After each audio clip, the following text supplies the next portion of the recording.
So one question I get asked all the time is, do you think Donald Trump will actually go to jail? And to be honest, I don't mean to be a pessimist and I don't mean to be a Debbie Downer here, but no, I really can't see it because I've never seen a guy get more special treatment than he's got.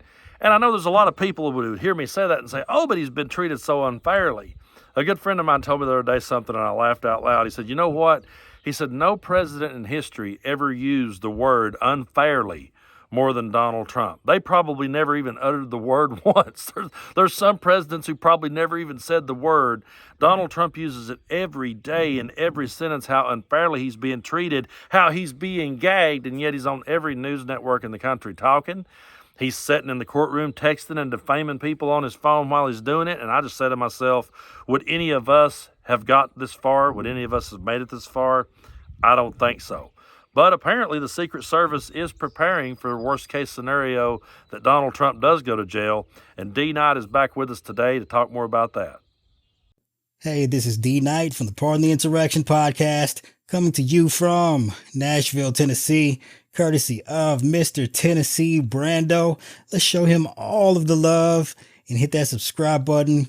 If you haven't done that already, we got to get him to 200,000 subscribers, guys. We got to make that happen. And it is the 4-year anniversary of a former president addressing the entire nation and telling us all to shoot up with Lysol, in case you were wondering whether or not you're better off now than you were 4 years ago. Right, and then I see the disinfectant where it knocks it out in a minute, 1 minute. And is there a way we can do something like that by injection? And if you were curious about whether or not there's someone that's far worse off than they were 4 years ago, you can look towards none other than the guy who just told you to inject bleach, because he is potentially facing a stint in jail. And if you don't take that possibility seriously, I can totally understand your misgivings about that, given that he's engaged in so much criminal activity. It's amazing that he's still free. But you know who is taking that possibility very seriously? The Secret Service. That's right. The agency designated to provide him protection is considering the fact that he might be spending some time in jail soon. According to the New York Times reporting, it appears as though the Secret Service has been engaged in a number of conversations with other law enforcement agencies about the logistical nightmare that it would be trying to provide Trump with Secret Service protection should he be ordered to spend a stint in jail. Now, according to federal law, it is the responsibility of the Secret Service to provide protection to current and former heads of state, along with a number of other individuals.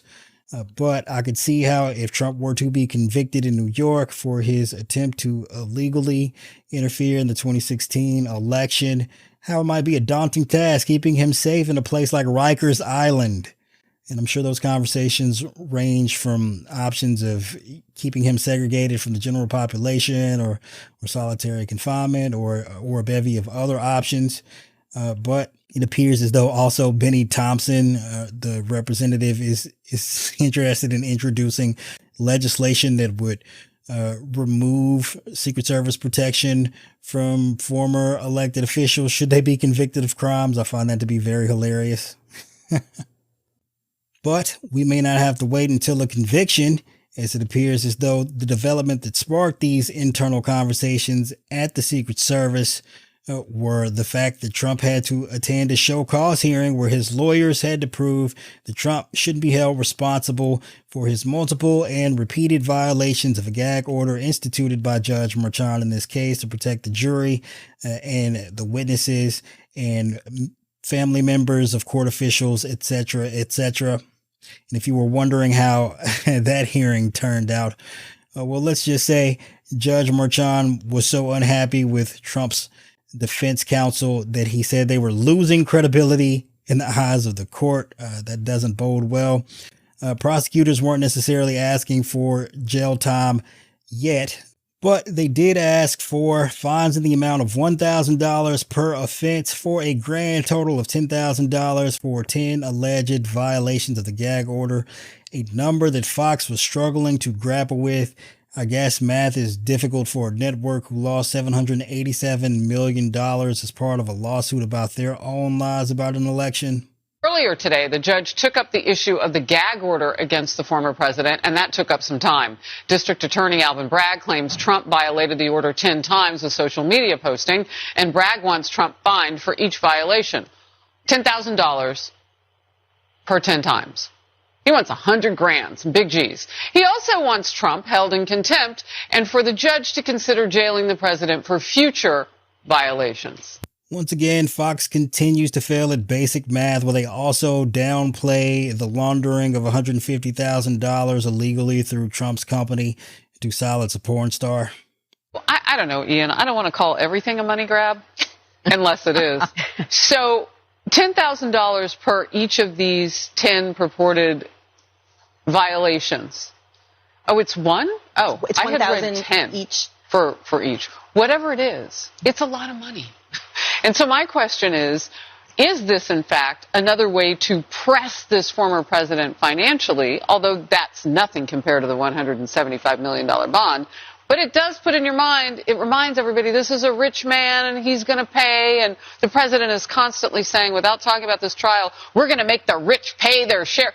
Here's Fox News going from failing math to failing history. Just Jesus Christ with these people.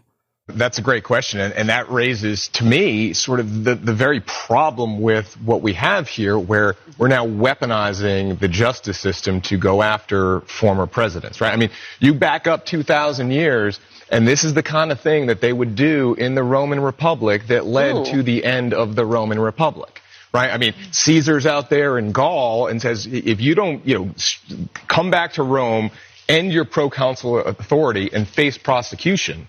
Right, so what did he do? He crossed the Rubicon, and there was the end of the Republic. Fox really putting the Rube and Rubicon there. Let's hear from Trump's and his thoughts about the gag order. But you can believe he's going to talk a great deal about how he feels about all of this. The gag order is totally unconstitutional. Can't even allow articles to be put in. As an example, these are articles that were over the last day and a half. They're very good articles. They say the case is a sham. And it shouldn't even be tried. It shouldn't have been submitted. And I don't even know if you're allowed to put them in. We have a gag order. It's an extraordinarily narrowly tailored gag order, so of course it's constitutional. And in high-profile cases, judges enforce gag orders all the time, so it's totally normal. He's being absolutely ridiculous. And I don't even understand this need for him to enter his picture book into the record of anything, let alone court. But let's hear more from Trump. And I don't even know if you're allowed to put them in. We have a gag order, which to me is totally unconstitutional. I'm not allowed to talk, but people are allowed to talk about me. So they can talk about me, they can say whatever they want, they can lie, but I'm not allowed to say anything. I just have to sit back and look at why a conflicted judge has ordered me to have a gag order. I don't think anybody's ever seen anything like this. I'd love to talk to you people. I'd love to say everything that's on my mind, but I'm restricted because I have a gag order. And I'm not allowed to talk, but people are allowed to talk about me. Dude, you're standing there talking to the entire nation on CNN. What are you talking about?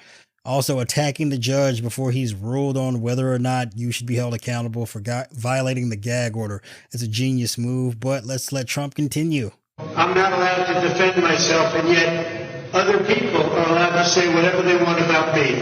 Very, very unfair. Hey, would you like to know a place that you can share all of your thoughts on the matter in court, in your trial? Yes, you can testify. You can take the stand.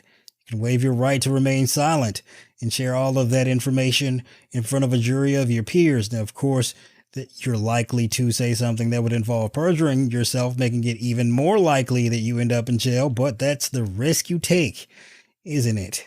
And of course, he's not actually running for president. He's running from prison because he needs the powers of the executive branch to keep himself out of jail. But he's going to have a difficult time getting in the White House, as we have some news from the Pennsylvania primary showing that tens and tens and tens of thousands of Republicans aren't going to vote for Trump. They are instead voting for Nikki Haley, who's been out of the race for months now. And if 50,000, 60,000 Republican voters don't show up for Trump in Pennsylvania in November, he's definitely going to lose the election. And we're going to see a second Biden term, meaning that Trump's going to be out of luck when it comes to staying out of jail. So it is a good thing, perhaps, that the Secret Service is having those conversations now. They need to get prepared just in case Trump, well, in all likelihood, gets sentenced to far longer than just a 30-day stint that could come with violating a gag order. But maybe Benny Thompson will get this bill passed and he'll save the Secret Service some trouble. And if you enjoyed this video, make sure you hit the subscribe button. If you've yet to do that, please give it a thumbs up and leave your comments, and we'll leave your thoughts in the comments below. And also, feel free to follow me on my personal podcast, Pardon the Insurrection, available everywhere that podcasts are found. Also here on YouTube now, and you can check out pardontheinsurrection.com. You know, folks, I have to say, I can't believe we live in a world where we're actually having the conversation of, should the president be allowed to keep the Secret Service if he goes to jail? Again, we got to break it down on our level here. If you worked in a factory and let's say you just quit the job, do you continue to draw the benefits? Do you continue to keep the insurance? Do you get invited to the Christmas party? Do you get the Christmas bonus at the end of the year if you quit in March? Because I don't know of anybody that's ever been able to pull that off. So why should Donald Trump have special treatment if he were to go to jail? But that is the crazy world we're living in. But again, I want to say thanks to D Knight, and you guys be sure to give him his flowers and go over and check out his YouTube channel. It is Pardon the Insurrection Podcast. I'll tag it below. You guys go hit that subscribe button today.